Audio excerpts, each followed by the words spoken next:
This is the Sisterhood Society podcast, where three sisters talk life, food, fashion, kids, and everything in between. Become part of our sisterhood where everyone is welcome at our table. Hi, everyone, and welcome back to the Sisterhood Society podcast. Today, we are tackling another more serious topic, not so silly today. We're going to chat about gratitude. Before we jump into today's topic, we are always going to start with what is good in our world. So, Whit, what would you like to start us off with? Well, I got to lead worship yesterday, so that was fun. Very nice. I think it should be just what did you have good to eat this weekend? Because that's what it always comes down to for Tara. It's true. I was like, wait. I had a really good pasta dish on Friday night. Of course you did. Oh, because you were in Indiana, right? Yeah. No, honestly, it was really fun. We do this shopping trip once a year. Every year we go out to Indiana or to Indy to meet up with our cousins. And so we went Friday night, and it was kind of one of those things that last minute, everyone wasn't working out for people to come. So it ended up only being three of us. So it was just fun because I felt like we got to, since it was such an intimate group, we got to really catch up. But they had these dinner rolls. Who was it? Who came? Rachel and Tammy came Friday night, and then Tammy drove back, and then Rach and I spent the night, and then Kristen met us on Saturday. So, oh, wow. That's fun. Yeah, it was. We had a good time. And then I got to see Jamie on Saturday, which was super fun to catch up with her. And I was like, it's so nice to see you and be able to catch up when we're not bawling. Yeah. She was like, it was true.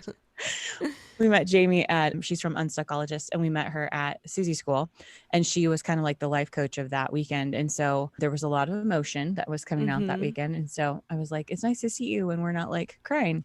Yeah. So she was like, you know how it is. It's just an emotionally heightened weekend. And so anyway, but I got to see her, which was super fun to catch up. And she gave me her Joy Boot Camp to listen to. So I'm in the midst of that. So yeah, I'm really excited to just see what all that's about, but she's launching it here in a couple days. She gave it to me to listen to because as we were talking on Saturday, she was like, I think that you might benefit from this. I think you might like it. So, here's the information. So that's anyway, awesome. I'm into the second module of it. I like it so far. Oh, but I was going to tell you about this really good dinner roll I had. Oh, right. Okay, so you went on a shopping trip and you ate some and good I had dinner some rolls. really good rolls. No, we went and ate at that Trader's Point Creamery again. Or you haven't been there? Have you been there? Mm-hmm. No, none of you. Okay. Anyway, it's worth going. But they have this amazing pasta dish, but they brought out these dinner rolls in almost like a skillet cookie pan. And they had 3 rolls on it. And it was a brown butter with sea salt, but they had added cinnamon to the butter. That was just sitting on top of the roll, and they came out hot, and it was fantastic. So it's Love so that simple. for you. You wouldn't think you wouldn't think of that as an appetizer, but bread just sounded good, and Yeah, it was very worth all $8. it's funny. What? Okay. Oh, you led Very worship. went. Was there anything you wanted to add to that? I didn't eat a really good dinner roll, so we'll have to move on. I got my temporary veneers, which you can see if you're on YouTube. Tomorrow I go back in to talk about the shape and the look of them and color and all that stuff. So they feel used to them? Kind of. They feel our dad got veneers, and I was like, did your temporaries feel scratchy? And he goes, Dad always says this when you need to brush your teeth, and he goes, yeah, they feel like they have little sweaters on them. I was like, that's literally the perfect description, because they're not made of porcelain. They're made of resin or acrylic. So I feel like my 2 front teeth are a little square. I feel like these could be a little more round. And then I feel like what are these called? Your fangs? Your canines? Canines. Your fangs. I feel like they could be a little longer. So anyways, the reason you do temporaries is so you can make adjustments. And then they send the information to the lab, and they do extra photos and stuff. But I was so out of it when I was getting out of my appointment, and I feel like I had a full-on conversation with the dentist and don't remember any of it. So I'm sure he's gonna bring up funny things to me tomorrow, but it's only a 5-minute appointment. You just go in, talk, and then leave. But even because I got to the car and then realized I didn't make my next appointment, so I walked back in, and then he's like, oh, we didn't take after photos. And so, you know how they have those like teeth separators where you're like this?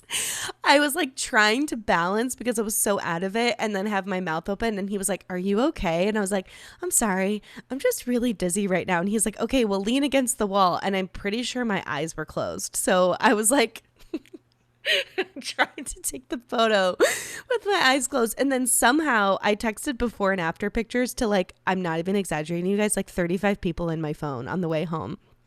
And like, I don't remember it either.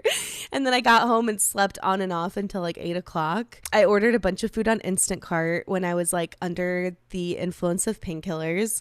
And it was all breakfast food and all like junk, like Eggos, s'mores, Pop Tarts. Like I haven't eaten any of it because I don't eat junk like that, but somehow in my subconscious I thought that would be a good thing. Favorite part is that you ordered pancake mix in the first Instacart, and then in the second you were like, "Oh, I forgot syrup, so I'm gonna order syrup." Then in I my ordered second Instacart.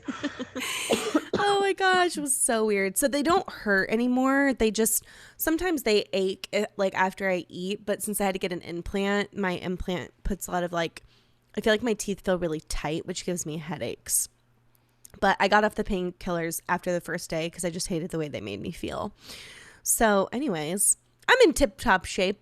We'll have a perfect smile here soon. But okay, so we want to jump into a topic today called about gratitude. And we kind of wanted to frame why we wanted to talk about this subject and kind of like what's led us to wanting to like reframe our lives with this topic in mind. So Tara, do you want to kind of start? Yeah, I was saying to Kate that I feel like I've been thinking through it a lot in a multitude of ways, but I feel like so much of it stems from discontentment. Like, Yeah. I think it's really easy in this world of like consumption that you're constantly thinking about what you need to have, what you want to have, what you can't have, you know, somewhat because of social media, but otherwise. And I was like, I feel like you kind of have to like reframe your mind to just think through about what you do have and what you're grateful for. And one of the things that when we were doing 75 hard, he has a second phase of the plan that's called live hard. And one of the things that you do on that is that you're supposed to do a random act of kindness for a person for 30 days. And his whole purpose in doing that is it gets you outside of yourself and makes you think of someone other than yourself. And it's supposed to instill gratitude in your mindset. And I was just thinking, there's so many things in life that it's easy for me to like flip to the negative aspect of it. Just, I was telling what, like, even in just little things like with your kids or your marriage or what it may be, that if I can like reframe my thought process to look at the things that I'm grateful for rather than the things that bug me, it just gives you a different outlook. So that was kind of where it stemmed from.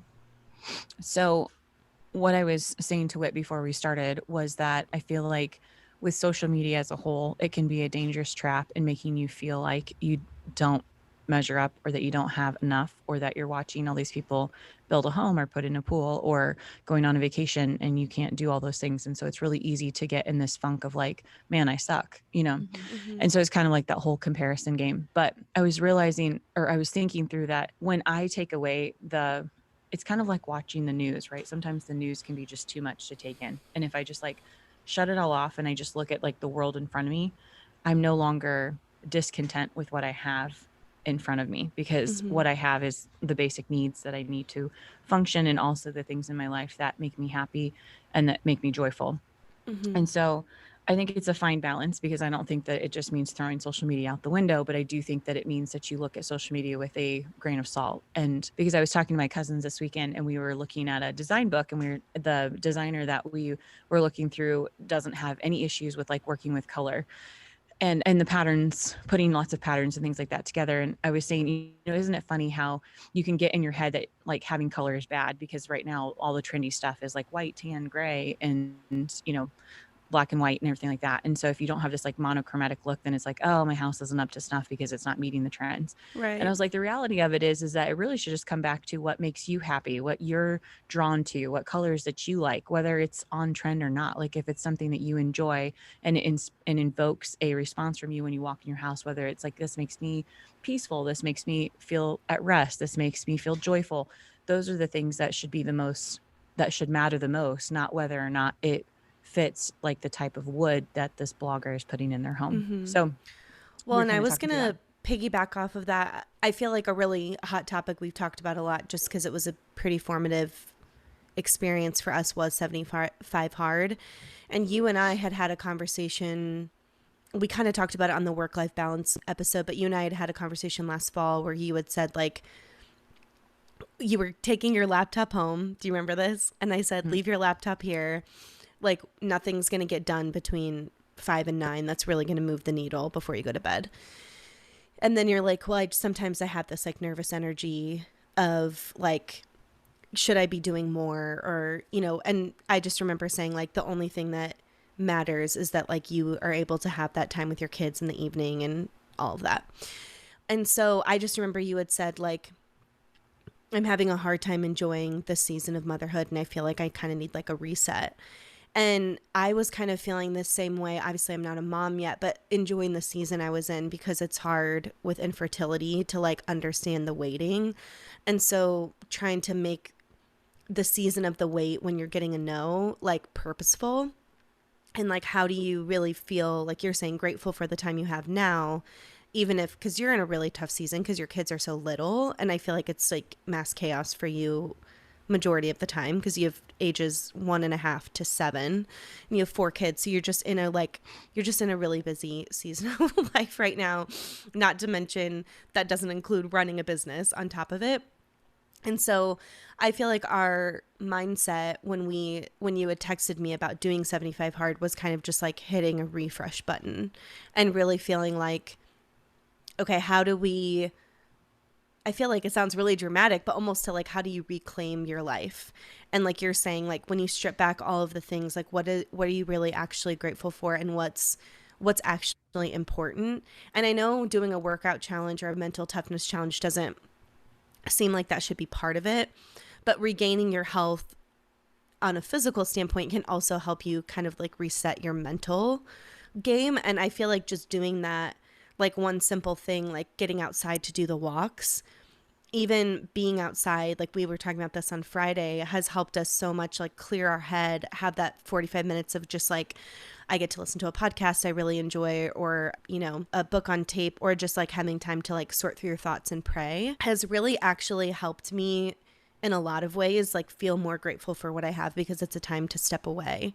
So we talk a lot of, I feel like, about 75 hard, but just because of the fact that it was a really good, like 75 days to just kind of like realign values and what is important and taking care of ourselves and all of those things. And I feel like it's helped jumpstart a lot of the things we're talking about today. I was just talking to Jamie about this on Saturday because I was saying, you know, you and I had mentioned that since I've taken like, I don't know, probably 10-day break from my walks and stuff like that.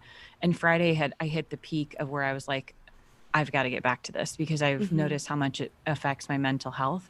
And she was like, it's really kind of like taking out the trash. Like every day you're taking out the trash. And if you don't have the ability to take out the trash, then all of a sudden it starts piling up and spilling over. And she said, some days you may not really have, the trash doesn't really need to be taken out, but it's just a way for you to be like proactive and making sure that it doesn't ever overflow.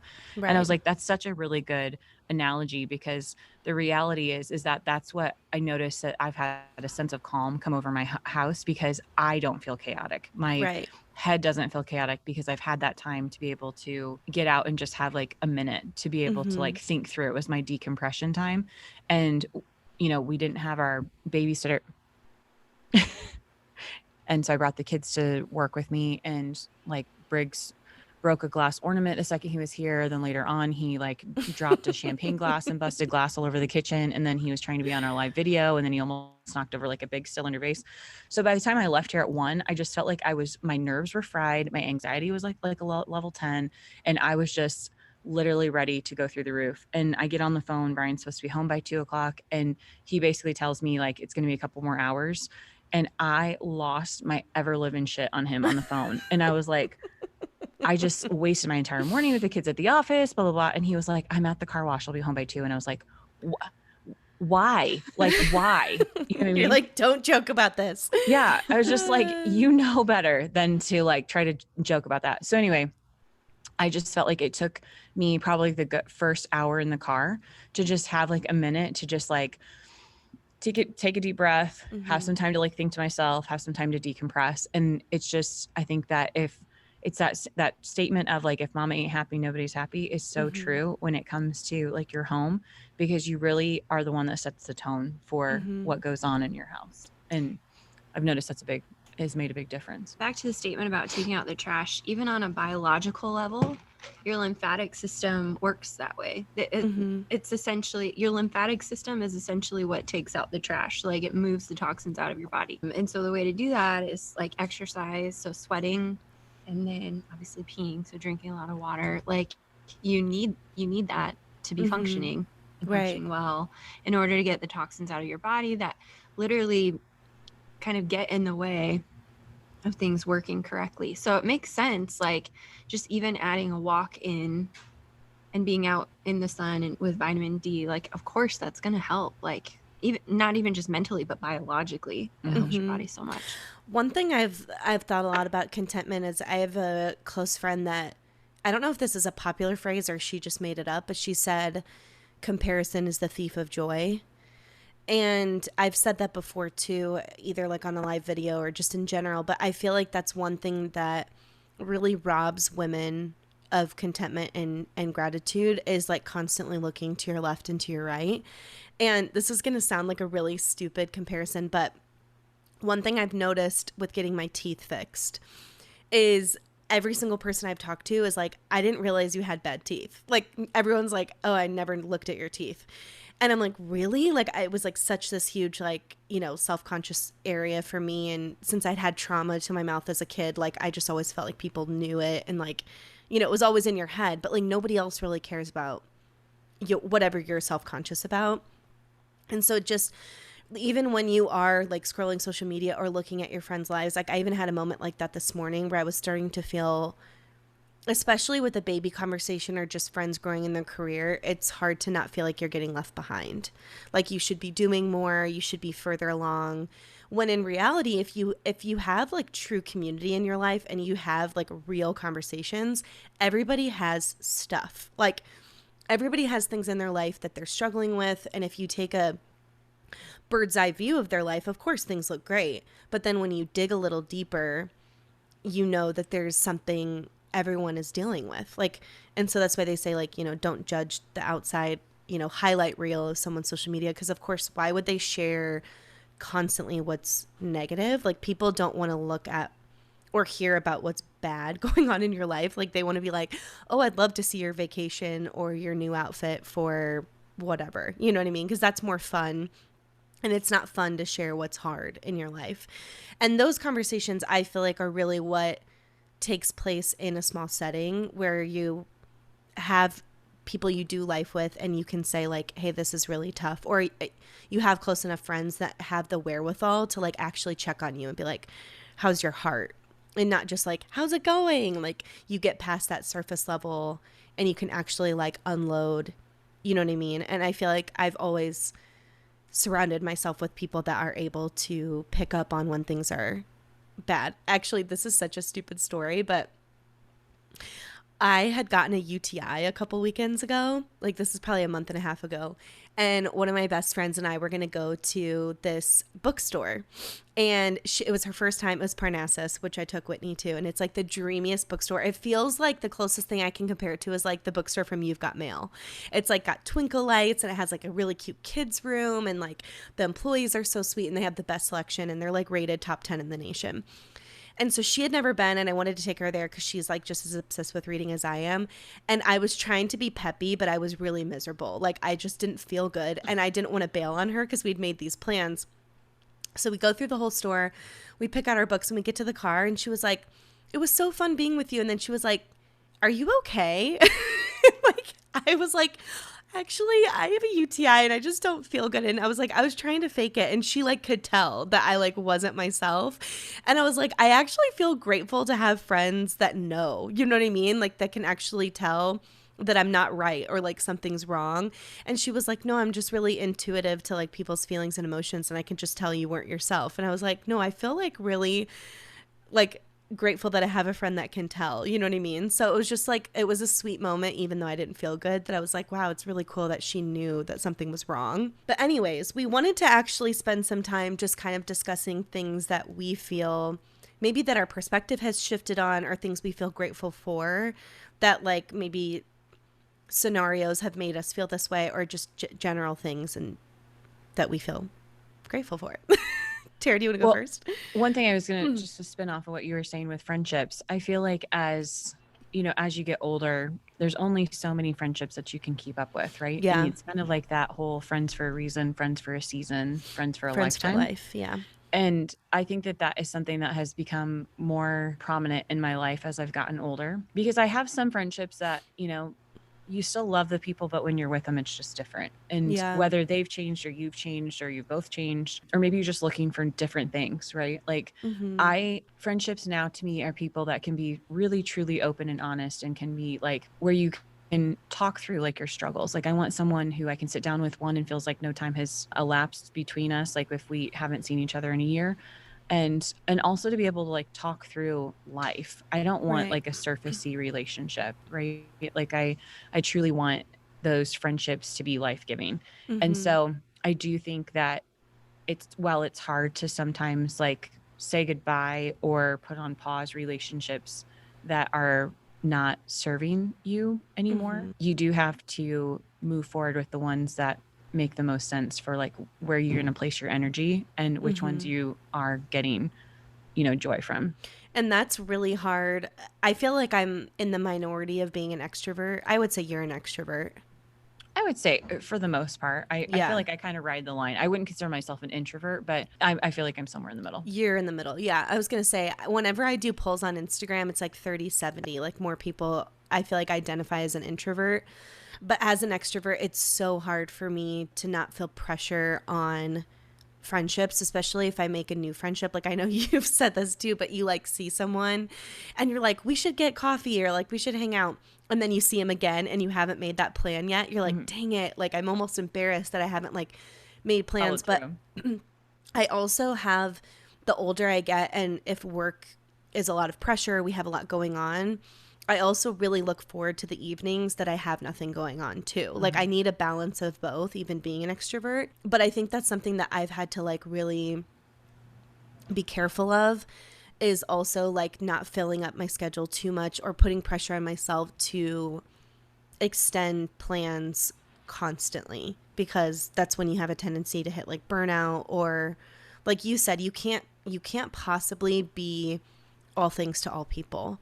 You can't have 30 friends that you have a deep relationship with. It's just not realistic. Yeah, exactly. So really finding like a circle of people that you feel like can be. I'd rather have 5 that I can sit down with for 3 hours and just do like a mass catch up, right? Like I don't like when someone asks me to lunch and we only have an hour, I'm just like, this isn't going to work. You know, like you want to have, we don't have enough time to really get to it. Yeah. You're like, we're just going to get past like the how you doing in the first 20 minutes. And then you're only left with 40 to actually get to the heart, you know? So anyway, but I agree. Yes.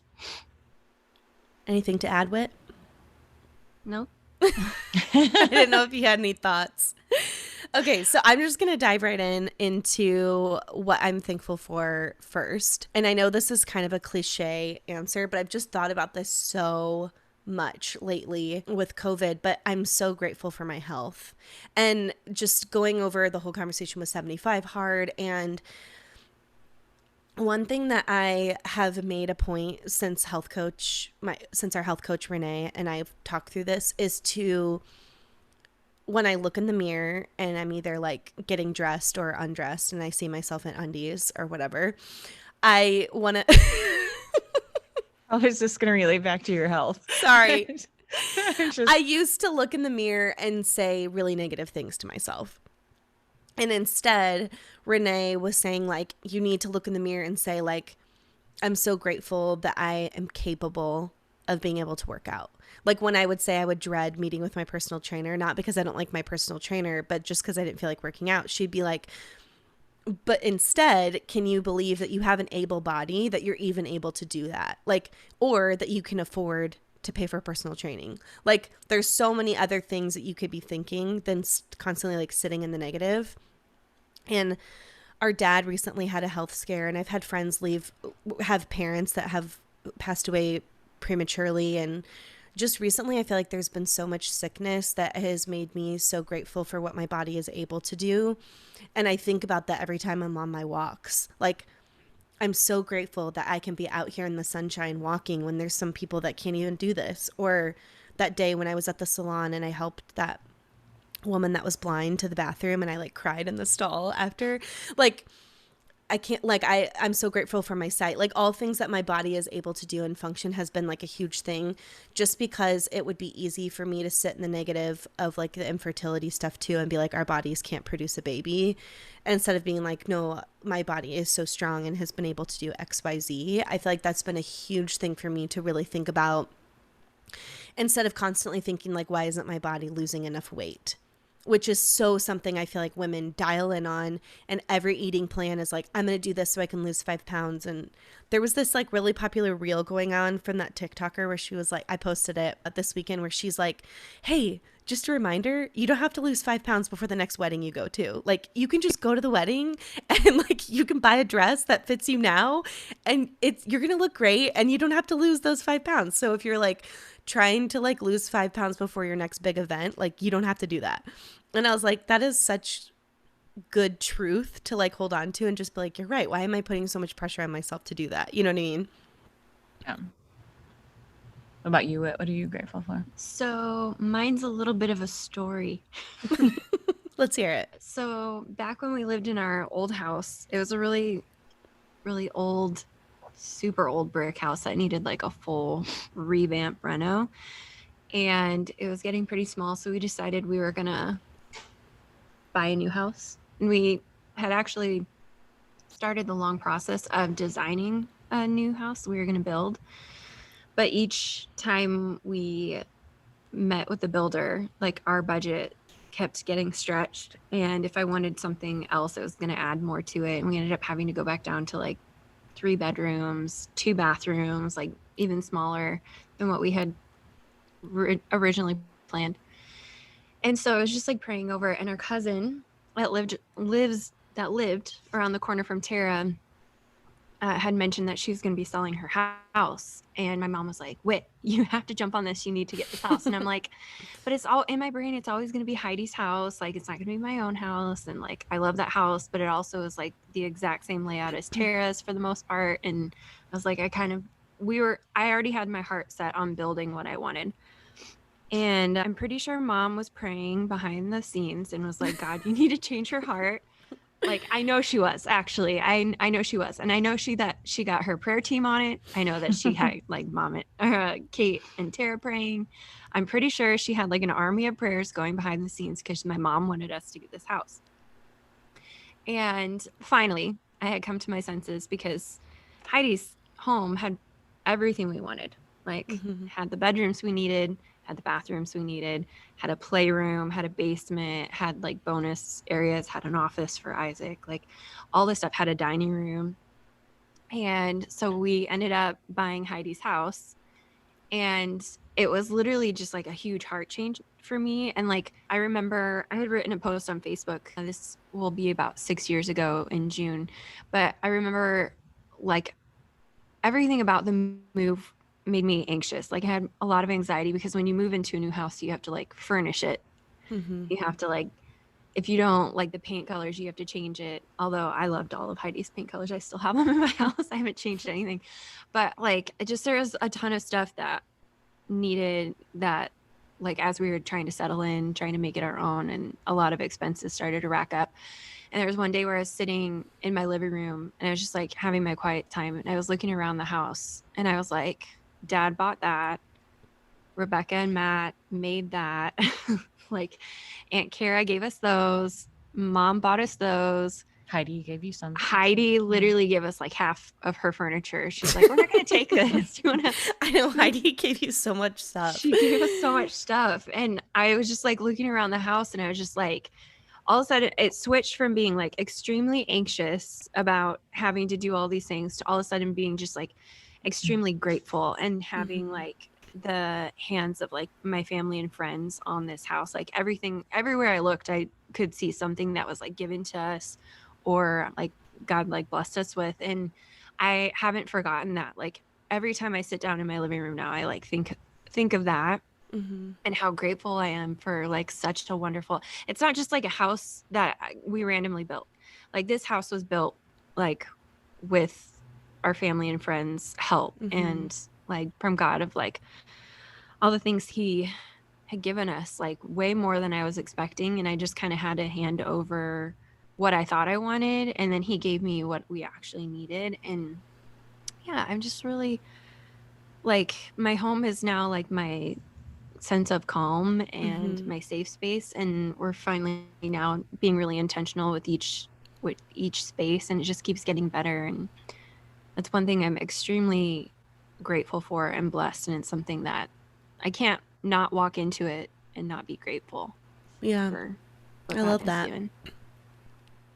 I was going to piggyback off that really quick. And I don't know if mom said this. I think it was mom, because mom's so smart. But anytime I'm feeling anxious, she says anxiety doesn't come from heaven. And I feel like it's a tactic in a way to make you not look at what the good and the fruit is that is happening in your life. Because of course, like, if you strip that away, and like Tara said, when she was feeling anxious and you take a deep breath, then you actually can say like, look at how far I've come, and like, look where God's led me and how he's partnered with me in XYZ. And so when you're feeling those feelings, that's not coming from God.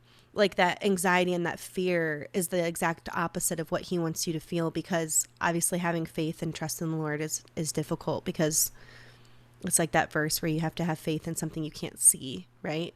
And so I think that's something that's been really helpful for me in those moments where I kind of feel like I'm having like physical signs of anxiety, like my heart's racing, I'm breathing quicker, and I can't like quite, it's like your mind is so clouded with all the bad that you can't like sort through what's good. And so giving yourself that second to like do deep breathing and then be like, okay, no, like, let me look at the opposite of what anxiety would be and fear.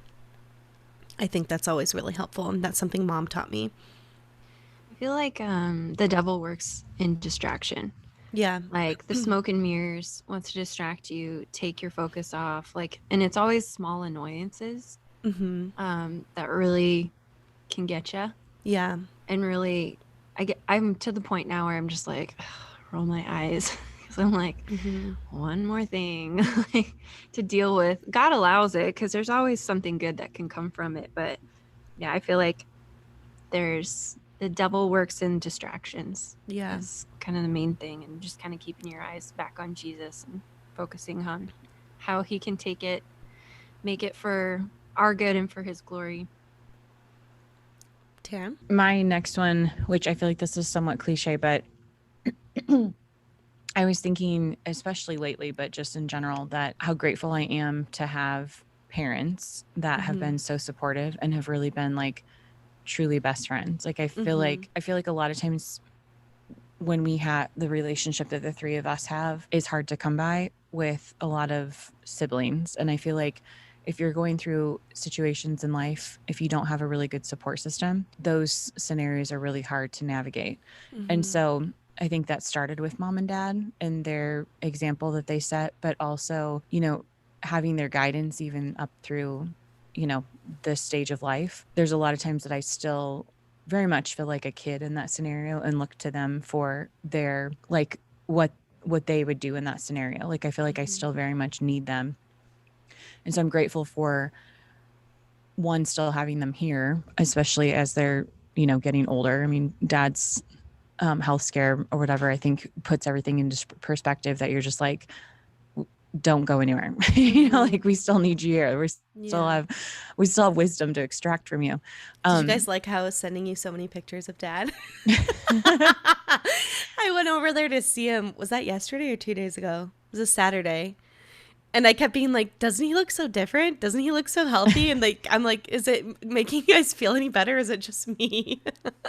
We were laughing. Whit was saying that she feels like it was such a depiction of our three personalities, like with how we handled that scenario, because I was just like, somebody needs to be held accountable for this. Whit was like, what solution do we need? And you were like, we're good, right? Everybody's good.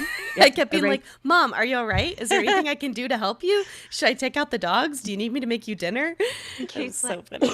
it was just funny because Kate's like, like, I think everything's fine. He seems okay. Like, he seems good. Everything's good. And then Tara's like, absolutely not. Why is this happening? The nurses She's should like, have known. They are we should have suing the admitted him." hospital? Yeah. And then I'm over here. I'm like, okay, so when he gets home, like, what's the plan? Like, we need to map out, like, be strategic. Like, I don't know. In my brain, I was like, okay, what happens from here? It's like, do they have, like, it all kind of squared away? Do they know what's wrong? Like, I needed the facts. Tara needed to, like, pin it on someone. I needed the justice. And Kate needed the, what is it, glass half full? Kate needed his glass half full. The positives of whatever's happening.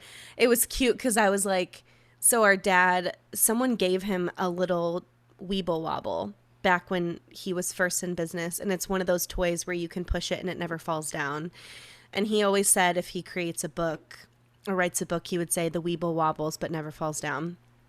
And it's like this blue and orange and yellow Weeble Wobble that he's had like in his shelves in his office for years. And he always references this Weeble Wobble about how, like, as an entrepreneur, he got knocked down so many times, but he never stayed down. Like, he always, like, you know, pivoted and reinvented himself and came out victorious. And so I was saying on Saturday, I was like, so do you have a new lease on life? Like, what are you going to do with this new season of life that you, like, escaped death? And he's like, it's just another chapter in the book of Weeble Wobble. Falls down but always gets back up. But anyways, it was cute. This is so off topic, but I was talking to someone yesterday about how Dad used to work in Cleveland, and they're like, oh, why did he work in Cleveland? I was like, well, he had to take down this mafia. Like, I was like, guys, this is a crazy story. Yeah, that's like a whole other podcast, is interviewing our dad. Yeah, oh my word, we should. His life story is insane. I know, when he tells stories, I'm like, how are you alive? Like, I literally don't understand. But yeah, it was actually cute because he is, like, completely back to normal, and I think he's on a high of, like, not having any pain. And he's like, I'm gonna be chipping and putting at the golf course on Tuesday, Phil, so, like, if you want to join me, like, let's putt on Thursday. And Mom's like, you are not, you are staying home and resting. He has, like, an open wound and he's, like, wanting to go golf, and we were just laughing because he's like, he's just so excited to, like, get back to it, and he's feeling so good. And I was so surprised. Like, if I had just gotten out of the hospital, I would have assumed that he would be, like, laying on the couch or in bed, and he's just outside on the porch like he always is, watching golf, you know, drinking his Zip Fizz from Costco, like binging his next Netflix episode. Yes, just like normal dad things. And I was like, it's so funny. But it was actually very, like, comforting to see him normal. You know what I mean? Because when you have a health scare, like you said, it just puts everything into perspective where you're like, I'm just so grateful that everything's okay. You know what I mean? Anyways, so you were talking about parents. Is it back to me? It's me. Me? You didn't be next grateful. No, it's back to me because I went first. Okay. It is my turn. I'm just kidding. This is kind of silly, but we were talking about this last night. I have a tendency to romanticize things in my life, and I have, like, a way of how I can make everything cozy and feeling like this is the best day of my life. And I do this a lot. But there's and it's because I have, like, nostalgia around certain things that, like, that memory made me feel a certain way, and then I try to recreate it. And there's 2 meals I make that when I make these meals, that it's like a whole event. Like, I have a whole feeling of cozy around it. One is chili night and one is pizza night. And I don't know why, but if I could pinpoint it, chili night was last fall. Phil was on this huge tour with the Jonas Brothers, and he was gone for literally 3 months, like, straight. And he only got to come home one weekend. And so I'm, like, a huge lover of fall, and I didn't get to do any of my favorite fall activities because I had, like, no one to go with, and I was really bummed. So the one weekend Phil was going to be home, I was like, we're going to do all the fall things.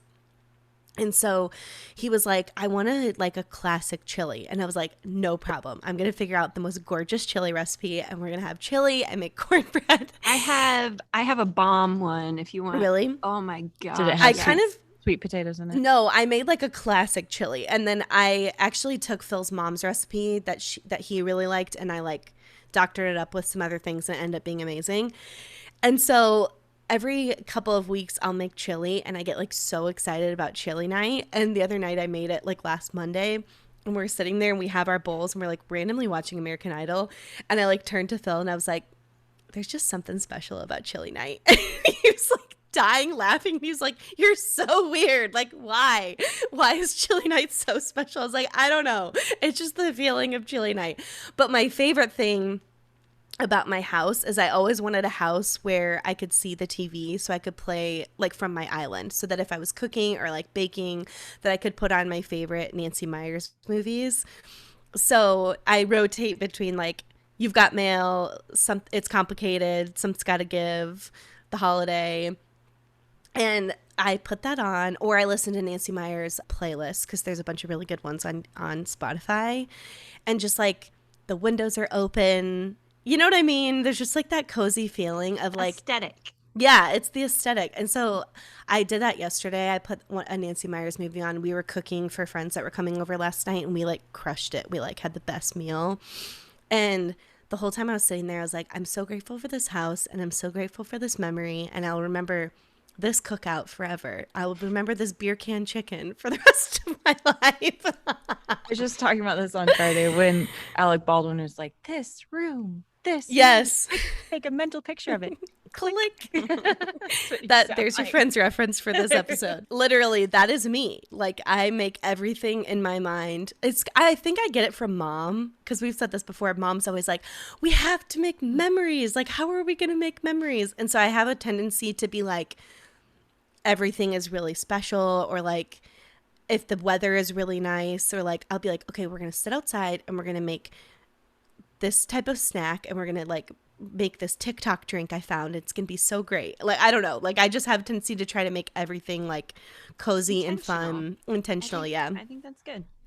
My next one, I just thought of this off the top of my head. Isaac went through and found a bunch of old emails in his email inbox, and he found one that Mom had sent him back when he and I were dating. And it was the sweetest thing. She was thanking him for just accepting me, who I was, and my weirdness. And she didn't say that, but it was kind of implied, because we talked about like National Cheese Day and like how I ran around town in a tutu for my 22nd birthday. Oh yeah, I forgot. That was so clever of you. I know, I'm really smart and funny and weird. And she was thanking him for it, just like accepting me for who I was, and not only accepting me, but like encouraging like just me for my true identity. And I was like, that I forgot who I used to be, before kids. And I feel like this past year, I feel like the Spirit was just kind of laying the word identity on my heart. I'm not really like, I don't like choosing words at the beginning of the year, and like, that's not my vibe. But I feel like the Holy Spirit was just really laying the word identity on my heart for like the last at least 6 months. Mm-hmm. And so I feel like I've been kind of diving back into that, and he's bringing me back to things that I remember that I like, and bringing me back to like my kind of carefree weird personality and it like my unique little flair that I've kind of forgotten about since having kids, and like allowing myself to be that way, and kind of thinking about things that I liked, and not feeling guilty to be like, hey, I want to do this, or hey, like putting the kids' needs before myself, or not being shy about saying, hey, I want to do this, even though I know Isaac probably won't want to. Like, just kind of speaking up for myself. And I feel like, and not in like a combative way, but just like even just like taking time to paint, or taking time to make the house more intentional, or taking time to like, work on my worship songs. Or even I sat down a few weeks ago and figured out how to play this one song that was just like in a loop in my head on the piano. I was like, I can't even remember the last time I even played piano. Like, right. So I don't know. It's just, those are just like minor details, but like it plays a bigger part in my whole mental health. And I feel like I'm finally seeing the weeds or the leaves from the trees, or whatever. What's that saying? See the forest through the trees? Forest through the trees. The leaves through the trees. The weeds in the trees, the leaves. The forest through the trees after cool. going through like postpartum anxiety, depression, and all that, I'm finally remembering who I used to be. That's kind of fun. So I'm grateful for that. Welcome back. You and all your weirdness. I'm just You know joking. what? I'm Just excited for get it. ready for more cheese days. More tutus. More tutus. Sadly, I won't be 22 anytime soon. So I wrote down my last one as the kids' school, partly because I think I've had like a range of emotions over the last 2 years that when mom and dad lived in California, I always knew that there would never be a chance of us living near them. I just accepted the fact that in order to see them, I was going to have to fly halfway across the country to do that. And I knew we'd never live in California, so I would never live in the same town as them. And then after they moved to Nashville, I never had a desire to move to Tennessee. But after they moved to Nashville, there was just kind of like a stirring of my heart that like maybe this would be something that would, make sense for us to be here. And so I felt like the first of it was, changing my heart with that because I would have never considered leaving Illinois. But in doing so, it's also like been this tugging and pulling. Like in some ways, I feel like Nashville is where we would end up or we should end up. But on the other hand of it, like my life is here and, I've been here for 30 some odd years. And so switching that up or leaving that is a huge deal. And so a lot of that comes with like the kids' school, because there's a lot of nostalgia for me that the kids are where at the school that I graduated from. And so I think being able to have them back there is like kind of a full circle moment for me. So I find myself having these like weird emotional like situations that when I'm there for like Brecken Student of the Month or like watching the kids play or seeing the different activities that Calvary has, I find myself getting really emotional in those situations because I'm so grateful that one, they're in a small school that they can have like really close attention from the teachers, and that also that the school is really close knit and that her, Brecken and Riv can be together. Next year, Briley and Indy will be in the same class. And just having a lot of gratitude for that, to be able to see my kids experience that all over again, that close relationship that I got to experience growing up and graduating from there. So I think I think the reason I get emotional is because I think that if we do ever leave that, then that would be something that we wouldn't have here anymore if we were obviously in Nashville. And so I just find myself really grateful for the time. And this isn't an announcement that we're moving to Nashville, but myself, because there's nothing on the horizon for that. But I do find myself thinking through that would be a huge switch for me, and just being grateful like for what we have had here at Calvary so far. That's awesome. My very last one, and then we can wrap up unless you guys have any other ones. I just wrote down like actually getting to do a job that feels like my purpose. And I feel like not just working with family, because that's a given. And I tried not to make my answers like too obvious, but like I remember working in my dad's industry, and I remember feeling like I'm good at this, but I know that I'm meant for something more. And it like haunted me that I wasn't able to work with women and like in an industry that I felt like I could really make an impact. And if you think about the breadth of the community / like platform the Lord's given us, I just feel really grateful that he like has entrusted us with it and felt like we were capable of handling it and like fostering the hearts of women well. And not just clothing, because I feel like we could sell anything and still have connection with people, but just like the ability to connect with people on a deeper level with the avenue of what God's given us has just been something that I feel like is such a gift. And thinking about, how there's like all those TikTok videos where they're like, how to combat the Sunday scaries. Like, I don't usually like go to bed on Sunday night feeling like so anxious about a Monday, because I feel like when you're in the center of what you're supposed to do and also that you love what you do, it's easy to wake up and start a new week. Also, the work never really ends, so there is no like separation between Sunday and Monday for me. So I feel like there is no Sunday scaries because I worked on Sundays. But it's just like, it's been a blessing, I feel like, in that aspect, to build something that feels like there's a greater purpose than just teaching people how to wear a t-shirt. You know what I mean? Yep. Agreed. Love that. Do you guys have anything else? I don't think so. I think that was all I had written down. Great. All right, guys. Well, hopefully you enjoyed this gratitude-centered podcast. Hopefully that it's inspired you maybe to change your perspective or help you take a deep breath when things are getting hard and just focus on the good in life, because it's so much easier to do the opposite. We hope that you are enjoying the podcast. If so, if you can leave us a 5-star review on iTunes, or if you would like to subscribe to the video version, we have YouTube and Rumble and anywhere else podcasts can be found. We love you guys, and we will see you in the next one. Bye. Bye, guys.